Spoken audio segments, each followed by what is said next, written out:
الحمد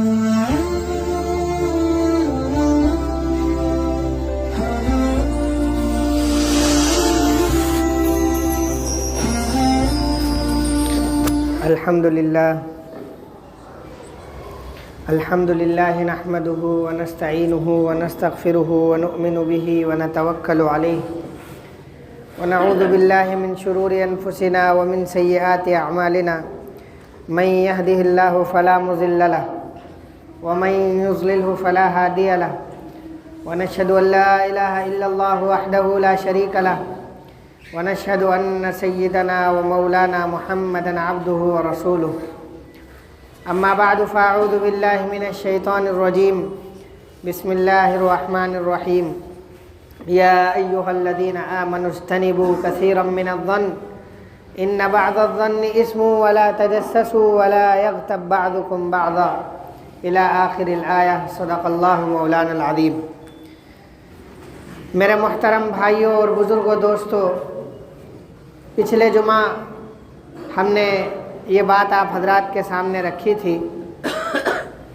کہ عام طور پر جو انسان کی زبان سے جو گناہ سرزد ہوتے ہیں، ان گناہوں میں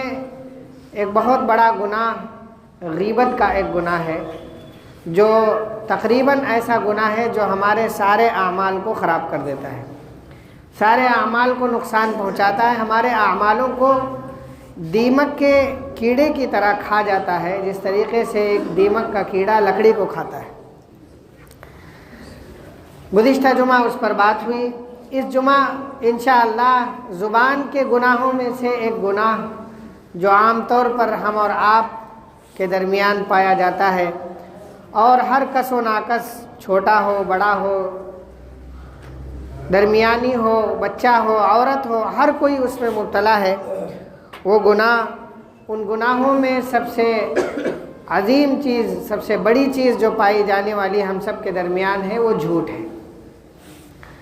جو ہم سب کے درمیان بالکل عام ہے، اور اس طریقے سے عام ہے کہ ہم بعض اوقات اس کو بیان کرنے میں یا جھوٹ کو بولنے میں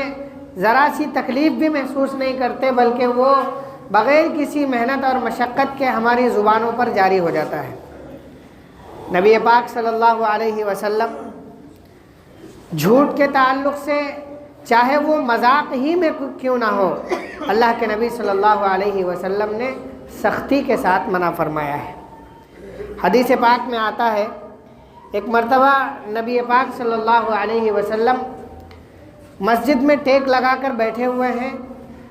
صحابہ آپ کے سامنے ہیں، آپ صلی اللہ علیہ وسلم نے فرمایا، الا اخبرکم باکبر الکبائر، کیا میں تم کو گناہ کبیرہ جو ہیں، بڑے بڑے جو گناہ ہیں، جو اللہ رب العزت جن کو معاف نہیں کریں گے بغیر توبہ کے، کیا ان گناہوں میں جو سب سے بڑے گناہ ہیں اس کے بارے میں نہ بتلاؤں؟ صحابہ نے فرمایا، یا رسول اللہ بالکل بتلائیے۔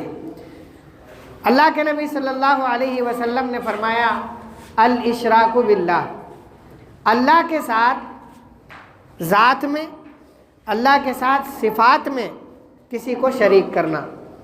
ذات کا مطلب یہ ہے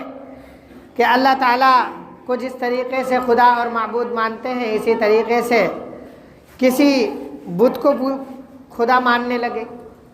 کسی کو اپنا معبود بنا لیا جس طریقے سے ہمارے غیر مسلم بھائی کرتے ہیں، یا یہ کہ کسی کو ہم نے عیسائیوں کے طریقے سے بت مان لیا، اپنا پروردگار اور معبود مان لیا۔ صفات میں شریک کرنا، صفات میں جیسے ہم نے کہہ دیا کہ فلاں کی وجہ سے بارش ہو گئی، فلاں بارش دینے والے ہیں، فلاں ہماری بخشش کرنے والے ہیں، فلاں ہمیں رزق دینے والے ہیں، یہ جو تصورات صفات کے تعلق سے آئے، یہ اللہ کے نبی صلی اللہ علیہ وسلم نے فرمایا کہ یہ ذات میں اور صفات میں شرک کرنا ہے۔ تو ہم نے ذات یا صفات میں سے کسی کو شریک کر لیا، تو اللہ کے نبی صلی اللہ علیہ وسلم نے فرمایا کہ یہ شرک ہے۔ الاشراک باللہ یہ اکبر الکبائر میں سے ہے۔ دوسرے نمبر پر اللہ کے نبی صلی اللہ علیہ وسلم نے فرمایا،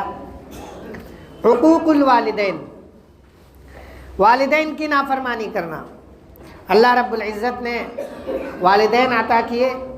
انہوں نے کوئی ایسی بات کا حکم دیا، ایسی بات کہی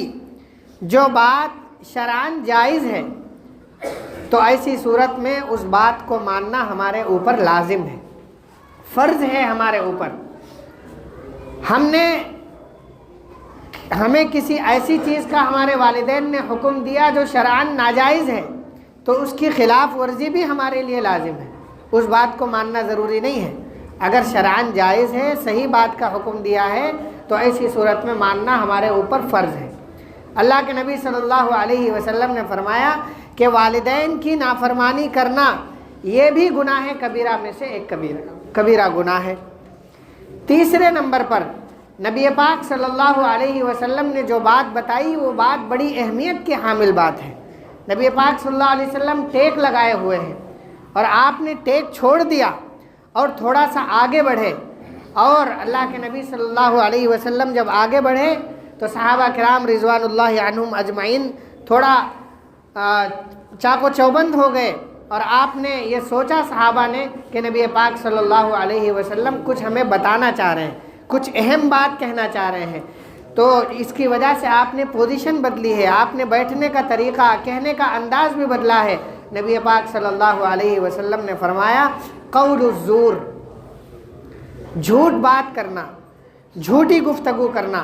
آپ صلی اللہ علیہ وسلم یہ بات اس مجلس میں کئی مرتبہ کہتے رہے، کئی بار یہ بات بتاتے رہے، جس سے اس بات کی اہمیت کا اندازہ ہوتا ہے کہ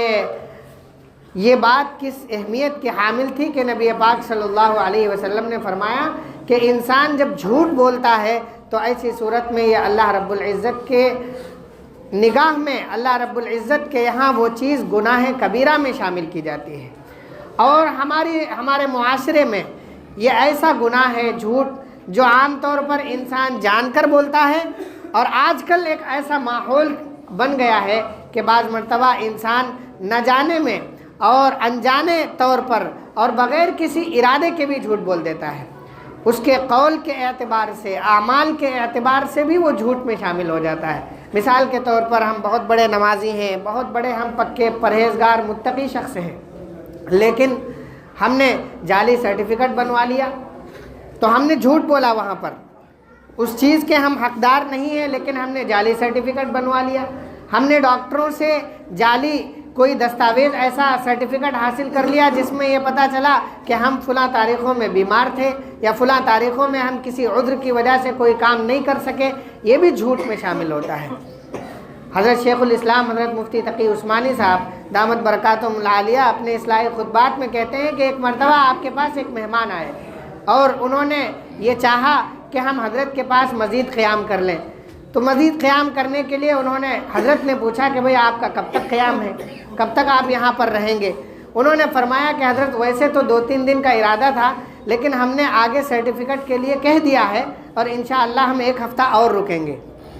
حضرت نے پوچھا کہ کیسا سرٹیفکیٹ؟ تو کہا کہ اصل میں میڈیکل لیو کا ہم نے جو ہے سرٹیفکیٹ کے لیے اپلیکیشن ڈال رکھی ہے،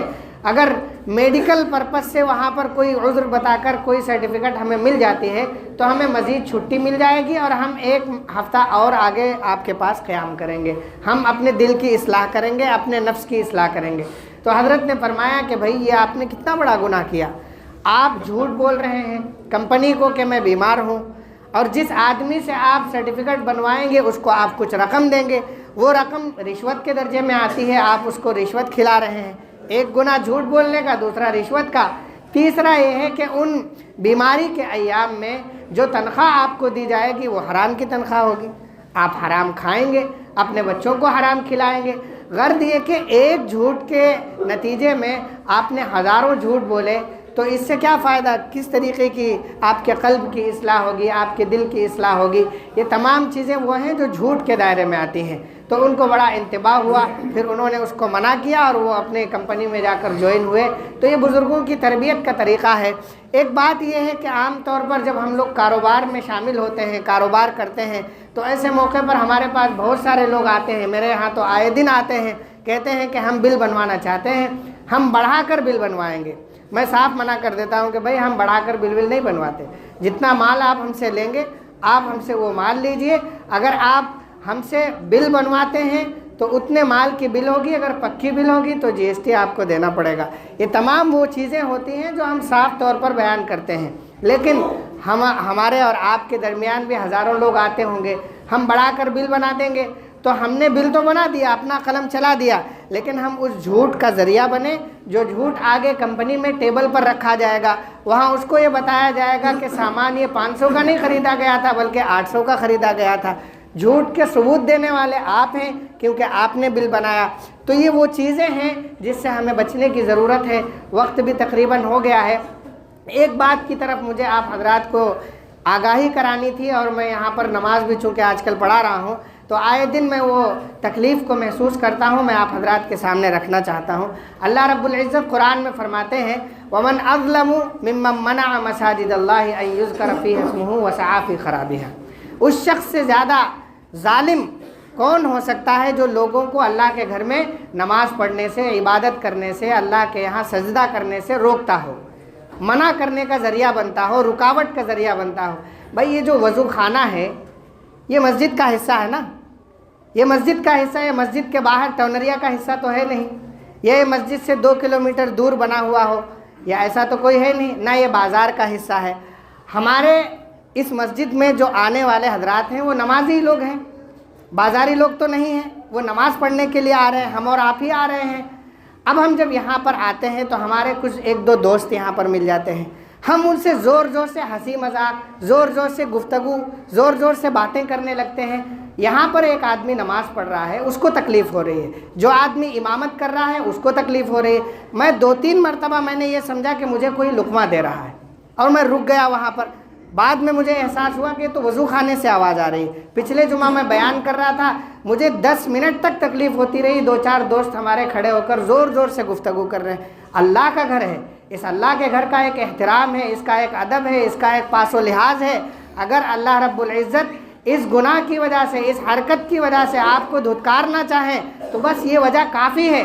آج ہم دنیا کے کسی مالدار کے گھر، کسی اپنے بڑے رشتہ دار کے گھر اگر ہم جاتے ہیں تو ادب کے ساتھ، چوہا بن کر ہم بیٹھ جائیں گے وہاں پر، بلی بن کر ہم ادب و احترام کے ساتھ بیٹھیں گے، لیکن ہم اللہ کے گھر میں آ رہے ہیں، سینے بھی چوڑے ہوئے ہیں، زور زور سے ہنسی مذاق بھی کر رہے ہیں۔ یہ کس طریقے کا ادب ہے بھائی؟ آپ مسجد میں آئیں، ادب و احترام کے ساتھ آئیں، آپ احترام کے ساتھ وضو کریں، اور نگاہیں نیچی ہونی چاہیے۔ نگاہیں نیچی ہونے کے ساتھ ساتھ ہم اپنے دبے پاؤں اللہ کے سامنے آئیں، اور اللہ کے سامنے کھڑے ہو کر اپنی نماز کو ہم رکھیں، اور پھر اللہ سے اپنی مغفرت کروائیں۔ وہ وقت بہت دور نہیں ہے کہ یہ مسجدیں آپ سے چھڑانے کی کوششیں کی جا رہی ہیں۔ آپ کو پتہ ہے آپ کل 11 بجے رضائی میں گھس گئے تھے،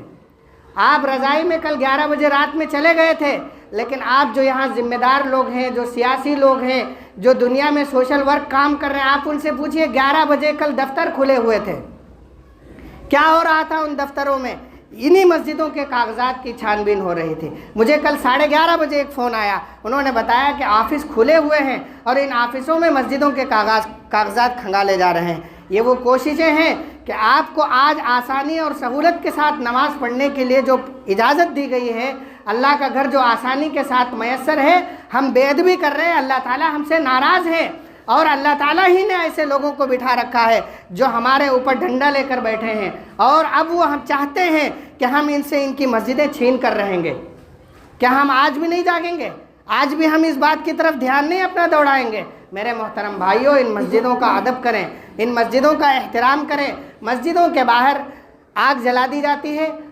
مسلمان بھائی ہی تو یہاں پر آگ سینکتے ہیں۔ نماز کا وقت ہو جائے، اس آگ کو چھوڑو۔ یہ آگ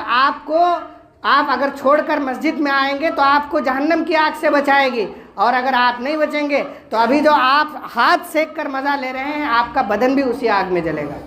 نماز کا وقت ہو تو اس آگ کو چھوڑ کر اللہ کے گھر کی طرف آئیے۔ میں مسجد آتا ہوں، مسجد سے نکلتا ہوں، وہی مسلمان بھائی مسجد میں 2 لوگ نماز پڑھ رہے ہیں، آپ 6 لوگ بیٹھ کر وہاں پر گپ شپ کر رہے ہیں۔ کیا ملا آپ کو؟ 10 منٹ آپ نے ہاتھ تو سینک لیا، لیکن قیامت کے دن پورا بدن آپ کا سیکھے گا۔ اللہ تعالیٰ ہم سب کی جہنم کی آگ سے حفاظت فرمائے۔ اللہ تعالیٰ کہنے سننے سے زیادہ عمل کرنے کی توفیق۔